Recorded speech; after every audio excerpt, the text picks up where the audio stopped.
નિખિલ ગોવિંદભાઈ પરીખ મારું નામ છે. મારી ઉંમર અત્યારે રનિંગ 55 યર્સ છે. મારો કરંટ વ્યવસાય છે જે કોમ્પ્યુટર એજ્યુકેશનનો છે અને આપને ખ્યાલ આવે છે સીડેકનું નામ લગભગ બધા લોકોએ સાંભળેલું હોય છે. સીડેક એ સેન્ટ્રલ ગવર્મેન્ટની સંસ્થા છે.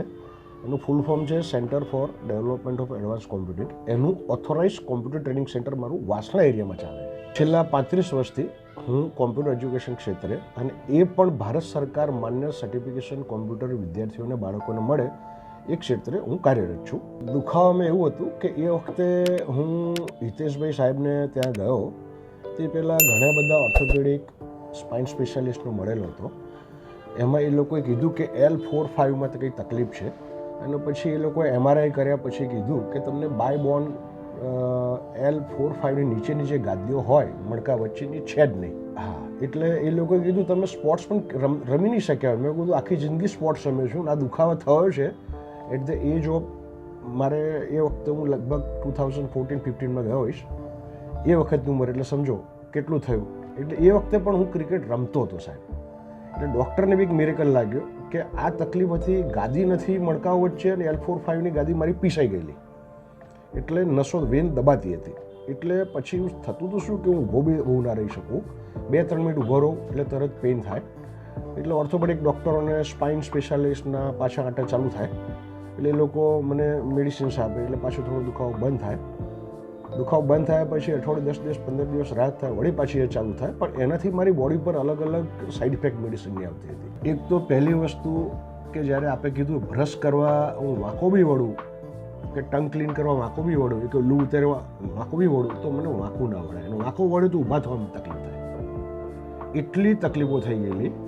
અને ઉધરસ કહું તો બી દુખે. અને ઘણીવાર એ ઓફિસમાં કંઈ બતાવવાનું હોય, સહી કરવાની હોય તો બી મને દુખે.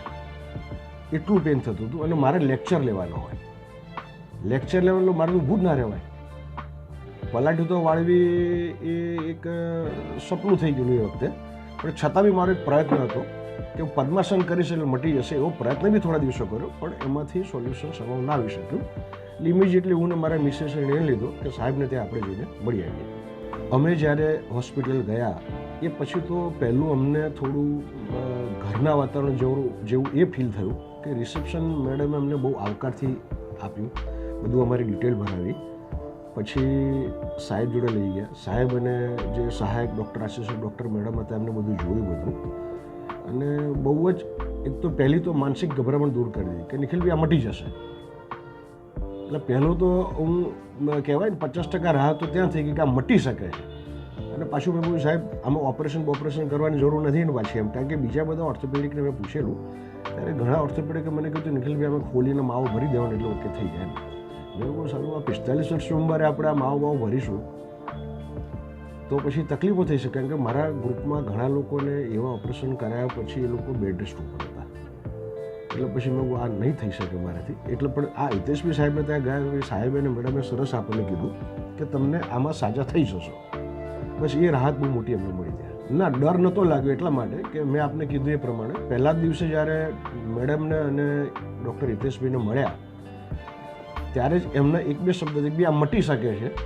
એટલે મારી મેન્ટલી હું પ્રિપેર હતો કે મટાડવું છે તેના માટે કંઈ પણ કરવાની તૈયારી છે, વાટ કાપ વગર. આરામ તો તમને જનરલી મને જેવું ઇન્જેક્શન આપ્યું ને એના બીજા દિવસથી જ મને આરામ જેવું ફિલિંગ થતું હતું. પણ 100% કહીએ કે ખરેખર જે આરામ થઈ ગયો એ અઠવાડિયાની અંદર મને થઈ ગયો. આજે મને સારવાર લીધે 10 વર્ષ થયા છે. એટલે આપ સમજી શકો છો કે મને કેવું સારું લાગે છે.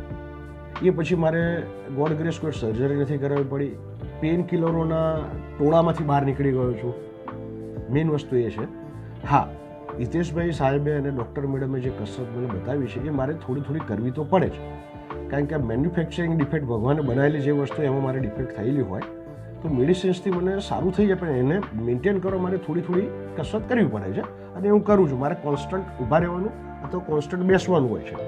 એટલે મારે કસરત કરીને એને ટેકો રહે છે. મારા જેવી જો કોઈને તકલીફ આવી હોય L4-5 કે બેકની અંદર ઇન્જેક્શન લેવા માટેથી સારવાર થઈ શકતી હોય તો હું એમને એવું કહું કે હવે ઇન્જેક્શનથી સારવાર કરવાવાળા ઘણા બધી સંસ્થાઓ, ઘણા બધા હોસ્પિટલ, ઘણા બધા ડૉક્ટર્સ છે. પણ હિતેશભાઈ આના પાયોનિયર છે એવું મારું સમજણ અને મારી પાસે એવી માહિતી છે એટલે બીજાની એક્સપર્ટાઇઝમાં અને હિતેશભાઈની એક્સપર્ટાઇઝમાં મને ઘણો ફરક દેખાય છે. એટલે મને રિકવરી ઘણી જલ્દી થઈ એવું મારું માનવું છે. જ્યારે 2014માં મેં ઇન્જેક્શન લીધું એ પહેલાંની જે લાઈફ હતી છેલ્લા 6 મહિનાની એ પેઇનફુલ લાઈફ હતી. એટલે એની આજે સામે કરું તો એવું થાય કે 80% રાહત થઈ ગઈ છે, 20% મારો પ્રયત્ન ઉમેરવાનો છે, જે મેં આપને કીધું એક્સરસાઇઝનું.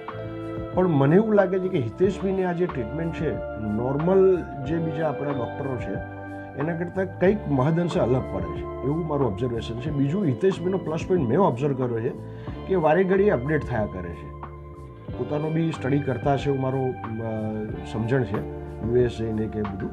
એટલે નવી ટેકનોલોજીઓનો આપણને એ થાય છે. કારણ કે એ વખતે મેં પહેલી વાર જોયું કે ઇન્જેક્ટ કરતાં પહેલાં આપણને હિતેશભાઈ MRIમાં દેખાડે કે તમારી ગાદી આ પ્રકારની છે, હવે અહીંયા ઇન્જેક્ટ કરીશ એટલે આવું થઈ જશે, આપણા સંબંધીઓ જોઈ શકતા હતા. હા, અને ફ્યુ જ મિનિટની અંદર ફટફટ પતી ગયું. મેં હિતેશભાઈ કેટલી વાર કે પતી ગયું, હવે જાઓ કે 1 નાઇટ સ્ટેની અંદર તમે હસતા રમતા જાતે ગાડી ચલાવીને આવી શકો. આ હું તમને કહું.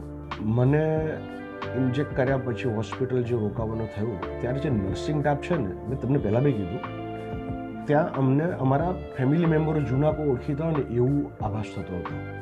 એક તો ડૉક્ટરે પહેલી વાર મળીને 50% દર્દ ઓછું કર્યું, ઇન્જેક્શન આપીને બીજું ઓછું કર્યું, અને સ્ટાફ પણ એટલો કોઓપરેટિવ અને ક્લિનલીનેસ બહુ ટચી છે ત્યાં.